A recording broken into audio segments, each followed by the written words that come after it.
السلام علیکم ورحمۃ اللہ۔ الحمدللہ نحمدہ و نصلی علی رسولہ الکریم، اما بعد۔ آج میں آپ کے سامنے محبت رسول کے موضوع پر لب کشائی کروں گی۔ سچے محمد ہو متاع عالم ایجاد سے پیارا، پدر مادر برودر جان مال اولاد سے پیارا۔ اللہ تعالیٰ کی تعریف و توصیف جس نے ہمیں ایمان اور اسلام کی دولت سے نوازا اور اپنے آخری رسول محمد مصطفیٰ صلی اللہ علیہ وسلم کے امتی ہونے کا شرف بخشا۔ اللہ تعالیٰ نے ہم پر بے شمار احسانات کیے، ان گنت نعمتوں سے نوازا، لیکن اللہ نے کسی احسان پر احسان نہیں جتایا۔ اللہ نے انسان کو آنکھیں دی، کان دیے، ناک دی، عقل سمجھ بوجھ کی قابلیتیں بخشی، رہنے سہنے کے لیے زمین بنائی، روشنی کے لیے چمکدار سورج بنایا، آکسیجن کے لیے ہوائیں چلائی، آسمان سے بارشیں برسائی، عدم سے وجود بخشا، لیکن ان میں سے کسی چیز پر احسان نہیں جتایا۔ معلوم ہوا کہ ہم مسلمانوں کے لیے اللہ رب العالمین کا ان احسانات سے بڑا احسان کیا ہے، اور وہ احسان ہے اللہ رب العالمین نے ہمارے اندر اپنے آخری نبی محمد مصطفیٰ صلی اللہ علیہ وسلم کو مبعوث فرمایا اور ہمیں ان کے امتی ہونے کا شرف بخشا۔ محمد صلی اللہ علیہ وسلم کی بعثت کو ہم مسلمانوں کے لیے اپنا سب سے بڑا احسان قرار دیا کہ آپ صلی اللہ علیہ وسلم کے ذریعے ہمیں اسلام کی دولت ملی، جو اللہ کی سب سے بڑی دولت ہے۔ اللہ تعالیٰ نے کلام پاک میں ارشاد فرمایا، الیوم اکملت لکم دینکم واتممت علیکم نعمتی ورضیت لکم اسلام دینا، کہ آج کے دن تمہارے لیے تمہارے دین کو مکمل کر دیا، اپنی نعمت تم پر تمام کر دی، تمہارے لیے اسلام کو تمہارے دین کی حیثیت سے قبول کیا۔ تو جب اسلام ہمارے لیے اللہ کی سب سے بڑی نعمت ہے، تو وہ شخص ہمارے لیے کتنی محبوب اور پیاری ہستی ہونی چاہیے جس کے ذریعے اسلام ہم تک پہنچا، اور جس نے اپنے قول و فعل سے اس کی تشریح و تعبیر کی۔ مسلمانوں کو ہر چیز سے زیادہ، ہر نعمت سے زیادہ، ہر انسان سے زیادہ، ہر رشتہ دار سے زیادہ، ہر مفاد سے زیادہ محبت سید المرسلین فخر انسانیت محمد مصطفیٰ صلی اللہ علیہ وسلم سے ہونی چاہیے۔ محبت رسول صلی اللہ علیہ وسلم ایمان کا معیار اور اس کے کامل ہونے کی علامت ہے۔ رسول اللہ صلی اللہ علیہ وسلم نے ارشاد فرمایا، لا یؤمن احدکم حتی اکون احب الیہ من والدہ وولدہ والناس اجمعین۔ تم میں سے کوئی شخص مومن نہیں ہو سکتا جب تک کہ میں اس کے نزدیک اس کے ماں باپ، اس کی اولاد اور دنیا کی تمام لوگوں سے زیادہ پیارا نہ بن جاؤں۔ اگر محمد صلی اللہ علیہ وسلم کی محبت دنیا کی تمام چیزوں پر غالب ہے تب تو ایمان ہے۔ اگر دنیا یا دنیا کی کسی چیز کی محبت حضرت کی محبت پر غالب ہے تو پھر ایمان نہیں، یا تو کفر پنپ رہا ہے یا نفاق ہے۔ جب محبوب خدا اے دل جسے حاصل نہیں، لاکھ مومن ہو مگر ایمان میں کامل نہیں۔ ہجرت کی رات جب آپ صلی اللہ علیہ وسلم مدینہ جانے کے لیے مکہ سے باہر پہنچے، وطن چھوڑنے کا آپ صلی اللہ علیہ وسلم کو بڑا دکھ تھا۔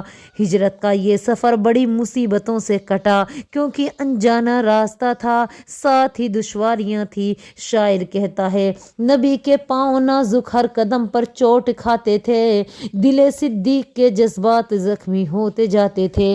اندھیرا پتھروں کا ڈھیر، کوہ سور کی گھاٹی، خدا ہی جانتا ہے یہ مصیبت کس طرح کاٹی۔ راستہ چلتے چلتے اچانک ایسا ہوا کہ حضرت ابو بکر کود کر آپ کے آگے آ گئے اور آگے آگے چلنے لگے۔ تھوڑی دیر کے بعد آپ کے دائیں آ گئے، پھر